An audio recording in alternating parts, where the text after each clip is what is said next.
नमस्कार किसान भाइयों, मैं डॉक्टर राधाकृष्ण इजी सॉल्यूशन पे आपका स्वागत है। आज हम बात करेंगे हमारी फसलों को जो बार बार रोग सताते हैं, जो कीट हमला करते हैं और इसके कारण हमारे किसान भाइयों को कई तरह की कष्ट परेशानियों का सामना करना पड़ता है। किसान भाई अपनी फसलों में बार बार रोगों का हमला होने से बहुत त्रस्त रहते हैं और इन रोगों से अपनी फसलों को बचाने के लिए उनको काफ़ी मात्रा में धन भी खर्च करना पड़ता है, कई तरह की दवाई खरीद कर अपनी फसलों में प्रयोग करना पड़ता है। तो इन रोगों से वो अपनी फसलों को कैसे सुरक्षित रख सकें और कैसे अपनी इस आर्थिक हानि का जो नुकसान है उससे बच सकें, आज हम बात करेंगे। इस विषय को आगे बढ़ाएं उससे पहले आपसे एक रिक्वेस्ट ये है कि यदि अभी तक आपने मेरे चैनल को सब्सक्राइब भी नहीं किया है तो सब्सक्राइब भी कर लें, बेल आइकन को प्रेस कर लें और आपके मन में यदि कोई प्रश्न है, कोई शंका है, कुछ जानना चाहते हैं तो इस संबंध में भी आप मेरे मैसेज बॉक्स में कमेंट्स देकर अपनी शंका का समाधान कर सकते हैं। अब बात रही कि हम हमारे किसान भाई अपनी फसलों को रोगों से कैसे मुक्त रख सकते हैं, कैसे अपनी फसलों पर कीटों के आक्रमण से बच सकते हैं। अधिकांश अध्ययन यही कहते हैं, अनुभव यही कहते हैं कि हमारी फसलों में जो भी रोग लगते हैं, जो भी कीट पतंगों का हमला होता है, उसके पीछे मिट्टी, जिस मिट्टी में हम फसलें लेते हैं, जिस मृदा में हमारी जो फसलें उपजती हैं, उसका एक बड़ा योगदान रहता है। यदि मिट्टी हमारी पूरी तरह स्वस्थ नहीं है, उसमें कार्बन की कमी है, उसमें ह्यूमस की कमी है, उसमें न्यूट्रिशन की कमी है, तो निश्चित ही ऐसी मिट्टी में जो भी फसल हम लेंगे उसमें किसी न किसी रोग का हमला होगा। वैसे सामान्यतः देखा गया है कि हम यदि खाद्यान्न संबंधी कोई फसल लेते हैं, जैसे कि गेहूँ की फसल लें, हम चना लें, मटर लें, हम जौ लें, हम बाजरा लें, मक्की लें, इन फसलों में यदि किसी रोग का हमला होता है तो उसको लेकर किसान थोड़ा ज़्यादा चिंतित नहीं होते, क्योंकि उनको पता है कि यदि रोग का हमला हुआ है तो उससे उत्पादनता घटेगी, फसल पूरी तरह से नष्ट नहीं होगी। बहुत कम ऐसे अवसर होते हैं जब फसल पूरी तरह से नष्ट होती है। यदि भी कुछ ऐसी फसलें हैं जिसमें किसी रोग का हमला हो जाए तो फसल के पूरी तरह से नष्ट हो जाने की संभावना रहती है। जैसे कि हम गन्ने को ले लें, यदि गन्ने में कुछ ऐसे रोग हो जाएं तो उससे फसल जो गन्ने की उत्पादकता में 70 से 80% तक गिरावट की संभावना रहती है। इसी तरह आपने देखा होगा कुछ वर्ष पहले हरियाणा, पंजाब और राजस्थान में जो सफ़ेद मक्खी का हमला कॉटन पर हुआ था, उसको लेकर किसान बहुत त्रस्त हो गए थे, उनकी फसलें पूरी तरह से नष्ट हो गई थी। ऐसे खाद्यान्न पे तो इतने गंभीर हमले रोगों के नहीं होते, लेकिन यदि साग सब्जियों की बात की जाए, क्योंकि हमारे किसान भाई साग सब्जी भी बड़ी मात्रा में आज करने लगे हैं, फसलों की भी अच्छा उपज हमारे किसान भाई करते हैं, तो यदि फसलों पर, साग सब्जियों पर रोगों का हमला हो जाए, हमला तो होता ही है। हमलों से, ऐसे रोगों से साग सब्जियों को बचाने के लिए, चाहे वो टमाटर की हो, हरी मिर्च की हो, गोभी की हो, कोई भी फसल हो, उसको बचाने के लिए किसान बड़ी मात्रा में कई तरह की दवाओं का छिड़काव अपनी फसलों पर करते हैं, साग सब्जियों पर करते हैं। इसी तरह से फलों की बात करें तो फसलों पर भी एक अपने लागत का एक बड़ा भाग दवाओं के ऊपर किसानों को खर्च करना पड़ता है, इससे उनकी आमदनी घटती है। दूसरा, साग सब्जियां और जो फल हैं उनके टेस्ट में बदलाव आता है। सबसे बड़ा परिणाम तो ये होता है कि जितने अधिक मात्रा में हम दवाओं का प्रयोग करेंगे तो उसका सीधा सीधा प्रभाव उन मनुष्यों के ऊपर पड़ेगा जो उन साग सब्जियों का प्रयोग करेंगे, उन फलों का प्रयोग करेंगे। तो इन साग सब्जियों और फलों को हम कैसे रोगों से बचा सकें और अपने फसलों पर जो रोगों का हमला होता है उसे कैसे सुरक्षित रखें, आज हम इस वीडियो को इसी तरह केंद्रित करेंगे। आप जैसे कि जानते हैं, एक कहावत भी है, एक पुराना अनुभव भी है कि यदि मनुष्य जाति की बात की जाए, क्योंकि मेरी मनुष्यता संबंध रहा है, मनुष्य के स्वास्थ्य से, मनुष्य की चिकित्सा विज्ञान से मेरा संबंध रहा है, मैं इस बात को अनुभव करता हूँ। यदि जैसे कि बचपन में रोगों का हमला ज़्यादा होता है, इसी तरह वृद्धावस्था में, प्रौढ़ावस्था के बाद जब शरीर कमज़ोर पड़ जाता है, पाचन तंत्र कमज़ोर पड़ जाता है, या फिर शरीर में किसी पोषक तत्व की कमी हो जाती है, तब रोगों का हमला ज़्यादा होता है।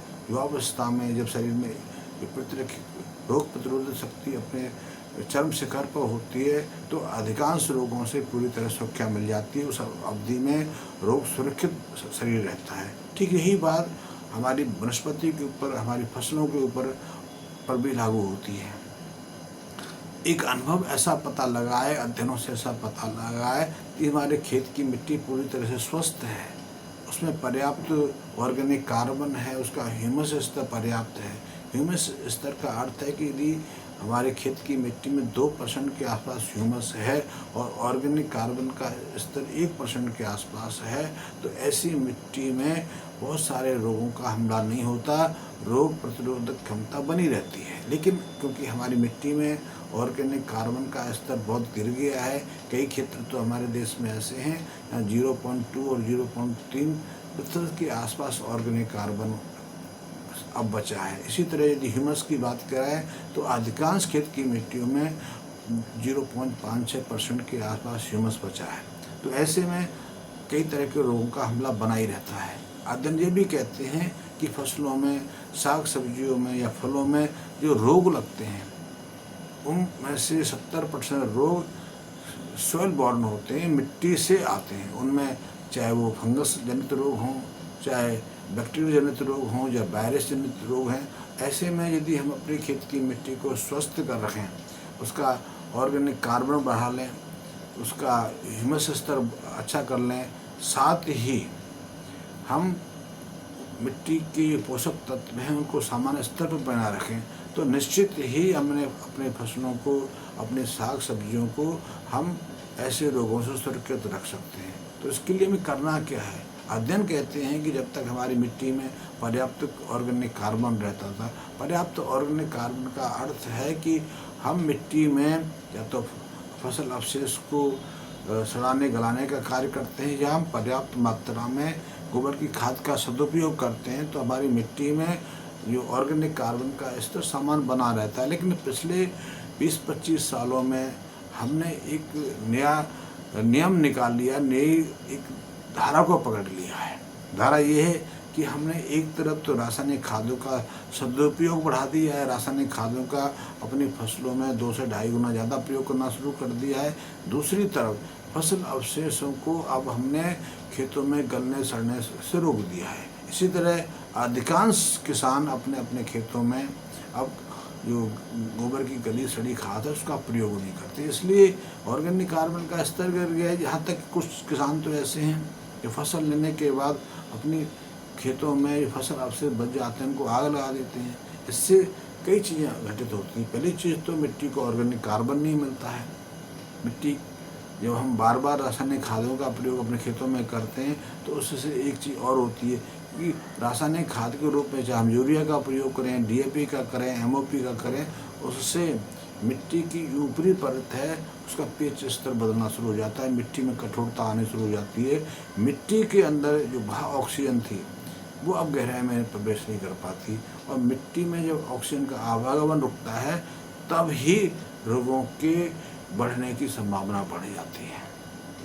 जैसे हम मनुष्य की बात करें, हम यदि उथला सांस लेना शुरू कर दें तो निश्चित जानिए कुछ वर्षों के बाद हम किसी गंभीर रोग से पीड़ित होंगे। ऑक्सीजन कम मात्रा में लेने से हमारी मेटाबॉलिक क्रियाएं बाधित होती हैं, इससे मोटापा बढ़ता है, चर्बी का संग्रह बढ़ जाता है, हमारे लीवर में जो फैट डिपॉजिट होना शुरू हो जाता है, कोलेस्ट्रॉल की मात्रा बढ़नी शुरू हो जाती है। और आप जानते हैं कोलेस्ट्रॉल बढ़ने से, लीवर में फैट डिपॉजिट होने से या फिर हमारे शरीर में ऑक्सीजन की अल्पता होने से क्या स्थिति आ सकती है। वही स्थिति हमारे खेत की होती है। खेत में जो ऑक्सीजन का आवागमन रुकता है तो मिट्टी के अंदर जो मित्र जीवाणुओं की संख्या तो घटती है, उनकी जो संवर्धन गति है उसमें तो एक रुकावट आ जाती है, लेकिन उनकी जगह रोग कारण जीवाणुओं का, फफूंदियों का, वायरस का प्रकोप बढ़ जाता है। और वही जब हम बीज डालते हैं और बीज जब अंकुरित होते हैं तो अंकुरण की प्रक्रिया में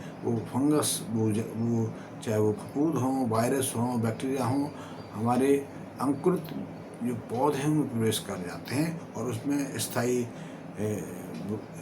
रूप से स्थापित हो गए पौधों को रोग संक्रमण करते हैं। इसीलिए रोगों, हमारी फसलों में कई तरह के फंगस जनित रोग, बैक्टीरियल रोग और वायरस जनित रोगों का जो हमला बढ़ जाता है। इसी तरह यदि हमारी मिट्टी में पोषक तत्वों का अभाव है, पोषक तत्वों में जिंक का अभाव हो सकता है, बोरोन का अभाव हो सकता है, मैग्नीशियम, सल्फर किसी भी तत्व का अभाव हो सकता है। इससे न केवल उत्पादकता और फसलों की ग्रोथ बाधित होती है, बल्कि उनमें रोग से अपनी सुरक्षा करने की जो शक्ति है वो भी घट जाती है। तो ऐसे में यदि आप अपनी फसलों को रोगों से मुक्त रखना चाहते हैं, अपनी फसलों में आप इन जो दवाओं पर खर्च करते हैं उनसे बचना चाहते हैं, अपनी फसलों को, अपने खाद्य पदार्थों को ऐसे रासायनिक पदार्थों से मुक्त रखना चाहते हैं, तो उसके लिए कुछ टिप्स हैं। पहला टिप्स है कि मिट्टी को स्वस्थ करो। अध्ययन कहते हैं कि जिस मिट्टी में पर्याप्त ऑर्गेनिक कार्बन है उसमें रोगों की दर 50% से ज़्यादा तो वैसे ही कम हो जाती है। मिट्टी रोग प्रतिरोधक शक्ति संपन्न हो जाती है। दूसरा, एक अध्ययन ये भी कहता है यदि हमारे खेत के आसपास कई तरह के मित्र कीटों का यदि बहुतायतता रहती है तो हमारी फसलें बहुत सारे कीटों से सुरक्षित रहती हैं। एक अध्ययन ये भी कहता है कि यदि हमने अपने खेतों के आसपास या खेत की मिट्टी में जो केंचुओं की संख्या को बढ़ा लिया, केंचुओं की संख्या पर्याप्त हो गई, तो मिट्टी की जो उर्वरा शक्ति है वो तो बढ़ती ही बढ़ती है। हमारे जो केंचुए हैं मिट्टी में ऑक्सीजन के आवागमन में मदद करते हैं कि जो हमारे देसी केंचुए हैं मिट्टी में होल बना के अपना जीवन यापन करते हैं। एक होल से अंदर जाते हैं, दूसरे होल से बाहर आते हैं। तो ऐसे में मिट्टी की गहराई तक ऑक्सीजन का आवागमन बना रहता है, और जब मिट्टी की अधिकतम गहराई तक ऑक्सीजन का प्रवेश होगा तो निश्चित ही जो मिट्टी के सूक्ष्म जीव हैं उनका संवर्धन भी होगा, और जो रोग कारक जीवाणु विकसित होते हैं उन पर रुकावट आएगी, उनको रोकथाम होगी। तो हमें 3-4 चीज़ करने की आवश्यकता है। पहली चीज़, मिट्टी में ऑर्गेनिक कार्बन बढ़ाने की आवश्यकता है। दूसरा चीज़ है कि हम अपनी मिट्टी में केंचुओं की संख्या को बढ़ा लें। तीसरी चीज़ है, मिट्टी में यदि किसी पोषक तत्व की कमी है तो उसकी पूर्ति कर लें। यदि हमने ये 3-4 चीज़ें कर ली, मिट्टी का pH यदि गड़बड़ है, मिट्टी के pH में यदि कोई असंतुलन आ गया है, उसको ठीक कर लें, तो इन 3-4 चीज़ों करने से हमारी फसलें 70 से 80% तक रोगों के प्रतिरोधी बन जाती हैं। तब हमारी फसलों में 80% तक किसी भी रोग का हमला नहीं होगा, ये निश्चित है। हमारी फसल पूरी तरह सुरक्षित रहेगी। साथ ही यदि मिट्टी में पर्याप्त पोषक हैं तो उसकी ग्रोथ भी अच्छी होगी, अच्छा उत्पादनता मिलेगी, और फिर ऐसी मिट्टी में आप जो भी फसल लेंगे उसका स्वाद भी अलग होगा, उसकी न्यूट्रिशन वैल्यू भी अच्छी होगी, उसकी पोषकता भी अच्छी होगी। और यदि आप उसका स्वयं प्रयोग करेंगे तो आप स्वस्थ रहेंगे, और यदि उसको आप बाज़ार में लेके जाते हैं और वहाँ उसका परीक्षण कराते हैं तो ना केवल उसका आपको दाम अच्छा मिलेगा, बल्कि उसके प्रयोग से हमारे जो प्रयोगकर्ता हैं उनका स्वास्थ्य भी सुधरेगा, उनके स्वास्थ्य में बदलाव आएगा। अब तो अध्ययन ऐसे कहते हैं कि यदि आप पोषक तत्वों संपन्न जो खाद्यान्न पैदा करते हैं, चाहे वो साग सब्जियाँ हों, अनाज हो, कोई भी चीज़ हो, उसके प्रयोग के माध्यम से बहुत सारे लोग अपनी कई तरह की दीर्घ व्याधियों से, जो जटिल व्याधियाँ हैं, मृत्युकारक व्याधियाँ हैं, उनसे भी आप स्वस्थ होने लगे हैं, उनसे मुक्त होने लगे हैं। तो आप ऐसा स्वास्थ्यवर्धक, ऐसा रोग निवारक खाद्यान्न पैदा करने में मदद कर सकते हैं। एक अपनी अच्छी स्ट्रेटेजी बना के अपने जो किसानी का कार्य है उसमें सफलता प्राप्त कर सकते हैं। ये मैंने एक थोड़ा इंट्रोडक्शन दिया, आगे चल के विस्तार पूर्वक मैं समझाने की कोशिश करूँगा। धन्यवाद मित्रों।